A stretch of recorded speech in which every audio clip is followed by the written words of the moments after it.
what it's actually big. Take a piece of that. This pad is big.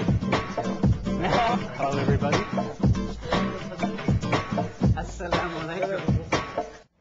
Assalamu alaikum, peace be upon you and welcome to Salam Café.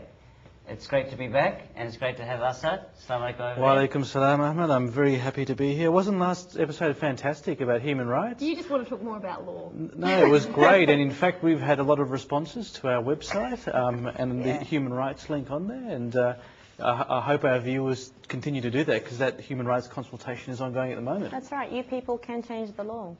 Yes. Well, not directly. Oh, well, okay, we'll do our bit.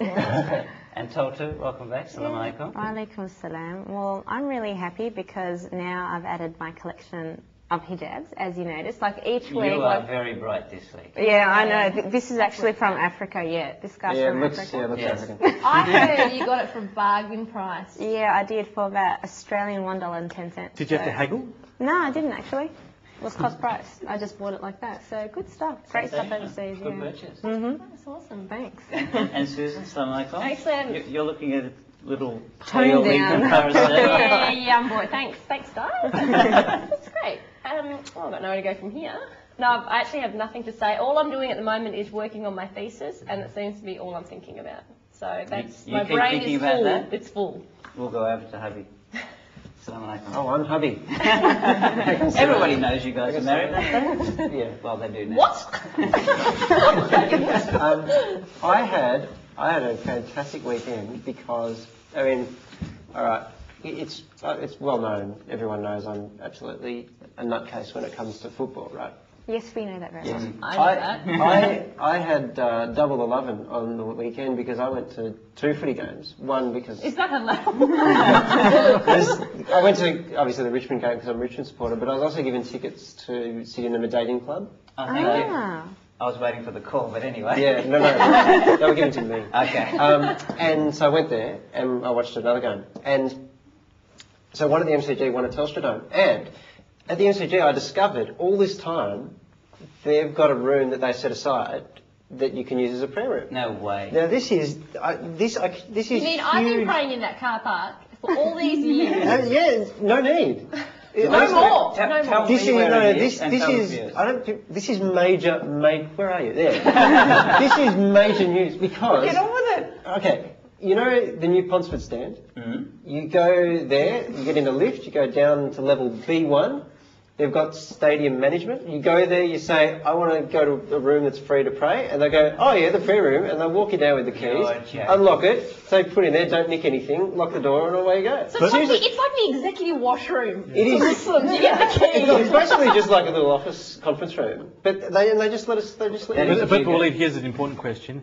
If Pakistan are playing a cricket match, can all the Pakistani supporters fit in the room at one time? There'll be a long line. but I reckon you could hold a small Juma in there. You could hold a small... That is fantastic. Now, but, so that was MCG. Telstra Dome, I went to the footy the next day, nothing. Absolutely no, I rang, I said, have you got this? The MCG do it, and they said, no, we don't. So lift your game, because people at Telstra Dome, that's just, where are you? It's a poor effort. And so... We're coming to pray. That's the next mission. Whilst you complain about Telstra, I have to thank the MCG. That is such a weight off my That's shoulders. awesome. But they've been doing it for ages, apparently. And I know my friend Ahmed Hassan, who loves sport. You know that. Well, actually, I was just thinking to myself that I don't think I'll ever be using that. Unless... So what I'm going to do, next Richmond game, we're all going to meet down there. Only Richmond fans, please. And we'll have a... Yeah, there'll be 2 of you. Yeah, that's right. It's only the prayer room for the right back here. Exactly. We'll be back after that. That is great news. It is fantastic.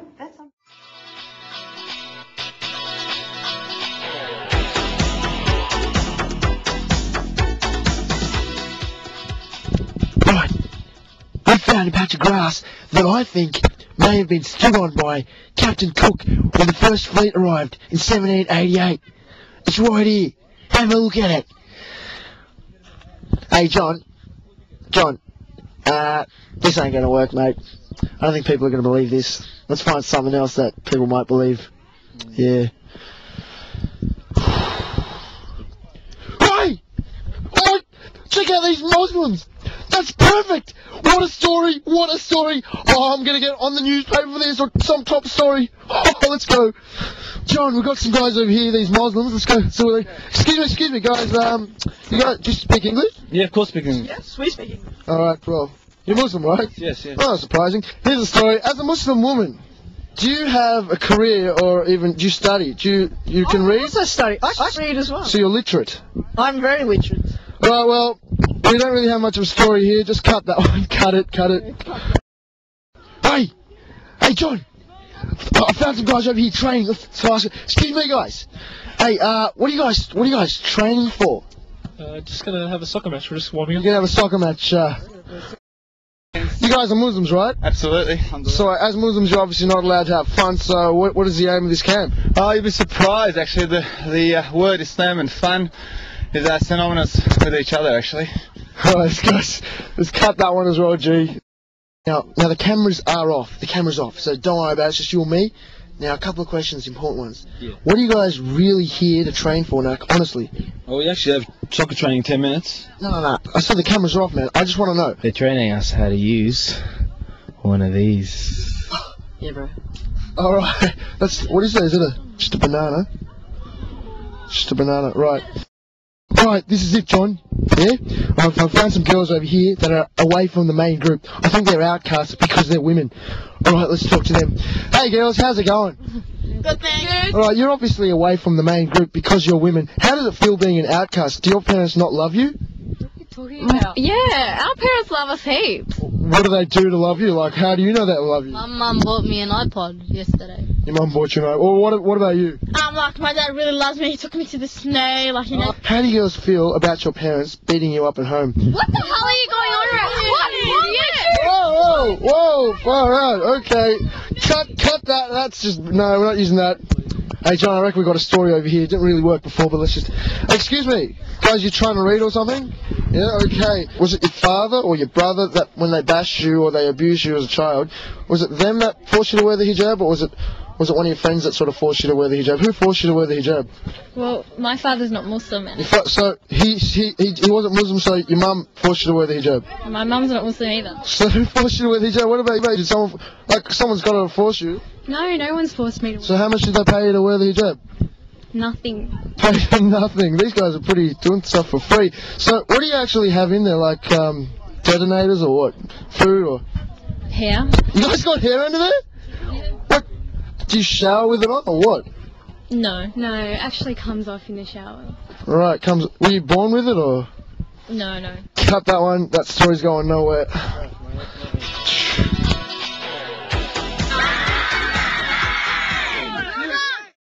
The Salam Café guys are fantastic. I've got to thank the guys from YMA for helping us put that together. That's the Young Muslims of Australia.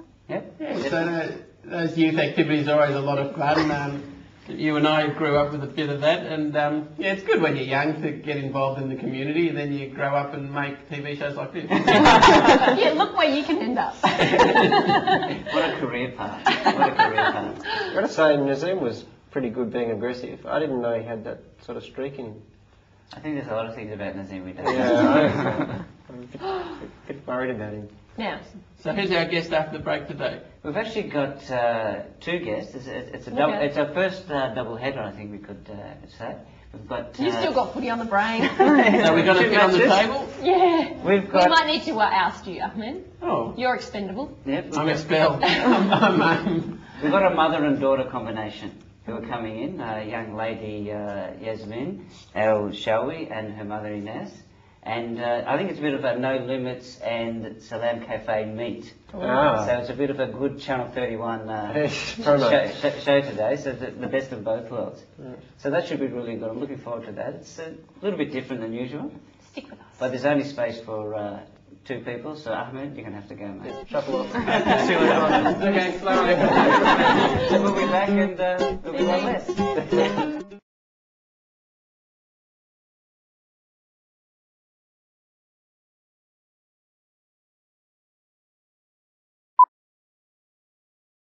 Assalamu alaikum, peace be upon you and welcome back. Today, as I said earlier, we have Inas and Yasmeen El-Shawy with us. Bit of a different guest list today. And it's great to have you both here. I can see you're both colour coordinated. Mother and daughter. Mother and daughter. Did Mum choose that for you? Yes.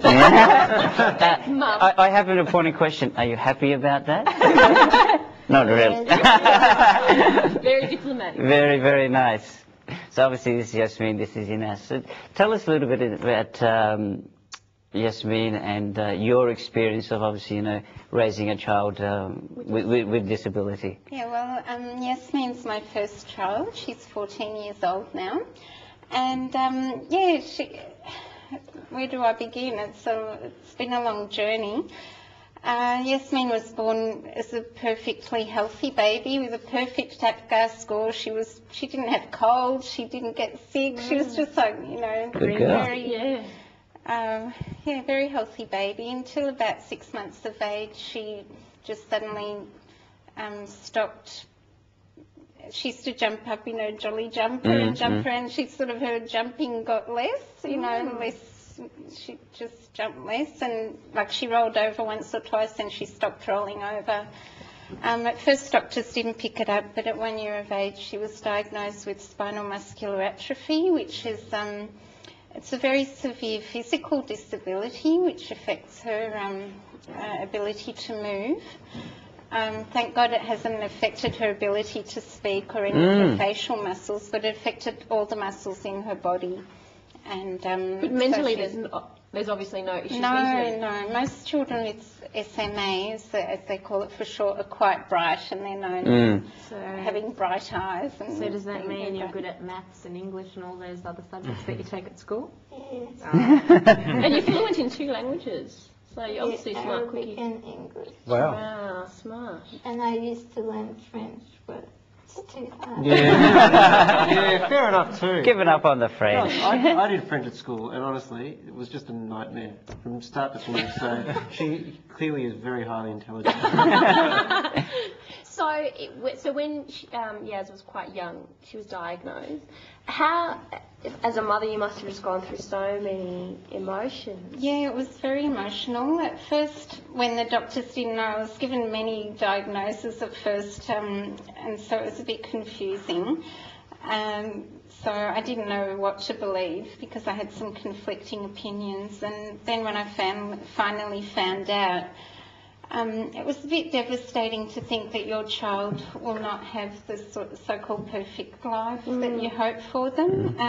But at the same time, I was a bit relieved to know exactly what was going on. Even you'd like to know when there's something wrong. You'd like to know, to have a name for it, a label, and to have a clear-cut diagnosis. Do you go through? And I think some parents may go through that scenario where it's like, why me? And maybe sometimes, like obviously being a faith Islamic person, you may have thought or challenged or, you know, why has Allah chosen me to do this? Or did you go through any of that? It's trying to remember. You just don't imagine that it will happen to you. I've never seen it with people close to me, and you just never imagine that it would happen to you. I think I found my faith a help. I mean, I remember reading a book by a rabbi called Why Do Bad Things Happen to Good People? And I mean, my daughter's a good person. She's a baby. She's still an angel. You know, and how can this happen to her? You know, I thought, you're still an angel. But what really helped, what did help is the faith, because we believe in the life after death, and reading a lot of the Prophet's sayings about how people with certain illnesses or disabilities, that just wipes away all their sins, or they go straight to heaven, and it's more than made up for them. And like, say, parents whose children die and they go straight to heaven, then they ask for their parents. They want their parents with them in heaven, so you sort of get a free ride. So I hope I get a free ride because of Yasmeen, because I'm helping her. And we do believe that God is merciful, and even though that she's suffering so much, and she does suffer, although she's very brave and she's... You never know.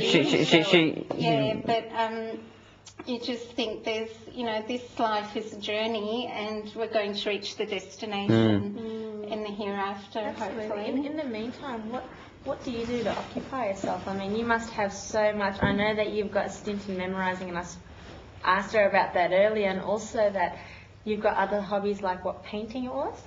Yeah, my hobby is painting. So I had an exhibition. Wow. Oh, really? That's not bad for 14. That's true. Yeah. And I like oil paints. Yeah. What do you like to paint? Any particular type of Anything in general? Scenery. scenery? Okay. Like the beach or the hills or what type of? Like the hills. And you go to school too? Yeah. Okay. Wow. So it's just a normal life in many ways. Yeah. Yeah. That's really good. Well- And do you do like any activities, as in like outside of school, with the community, with the people? Like, do you do shopping and stuff with your mum? I saw you at the shops the other day. I saw you at the movies, so... Busted. Come on, ladies, let's be serious. She's 14. She's a girl. Shopping's in the blood. So, what are some of the things that, like, I'm sure there's a lot of, I mean, as Muslims, we always talk about the stereotypes that people associate with us. What are some of the frustrating stereotypes that you feel that people associate with people with disabilities, or even carers of people with disabilities? Well, it gets frustrating when we're out together and people, you know, if they want to know about her or talk to her, they'd ask me, what's her name, what's she do? You know, they come and talk to me and say, well, why don't you talk to her? And sometimes Yasmeen gets very annoyed when people treat her like a little, you know, child, and then they talk down to her. Or, and I know that must happen to a lot of people with disabilities. For example, people with CP, they might have difficulty. Cerebral palsy, you mean? Yeah, that, you know, sometimes it affects their the way they talk, but they're very intelligent people. Like Stephen Hawkins. Well, he doesn't have cerebral palsy, but yeah. Well, there goes that. He's smart. Yeah. He's a smart cookie. He's got a neuromuscular disease similar to Yasmeen's, actually. And he's a doctor. Professor. Oh, well, there he's you one go. of the smartest people alive. Can I cut across, because you've got a couple of brochures there of, and I'm not too sure what they're. Can you tell us what you've got there, Yeah, please? what brochures I have, this is for interchange. It's about... Give it, I'll hold up. You talk, I'll hold. Got Urala and Muscular Dystrophy Association. There are lots of organisations in Victoria that people can get involved with if you're interested in volunteering to help with children or adults with disabilities, because as a carer you can get very tired and very fatigued, and you can't do, you know, someone like Yasmeen needs 24 hours. It's a full-time job. Just ongoing all the time, and you try to be patient, but sometimes I might be a bit impatient with her, or I can't fulfill all her needs. And it's great with associations like this. Someone might come in to care for her for, or just be a friend even, you know, for a couple of hours, or a family can host a child with a disability for a weekend. Okay. So you don't need any special training or skills or Well, you anything can like that? get in touch with Interchange, and maybe they might help. Yeah, There must be some Interchange or guidance in Urala, it. any of these associations, they would help prepare you. And they're great. I mean, Yasmeen went on a camp with muscular dystrophy in April, and that was really good. And it was a change for her, and it gave me a little... I had a few nights' sleep. Yeah, because she needs help even at night to be rolled over and things like that. And so I really am thankful to the wonderful associations, and I'm sure many carers and people with disabilities are. And I'd encourage, and I especially encourage the Muslims that are listening, because that's part of our faith, is to help people, and charity, which is a main part of being a Muslim, and giving of yourself and your time is as important or more important than giving money. Well, let us thank you for giving your time, and Yasmeen, thank you very much for coming on. We'll have links on our website, salamcafe.com.au, so check it out. Definitely, and we'll be back after the break. Thanks, Scott.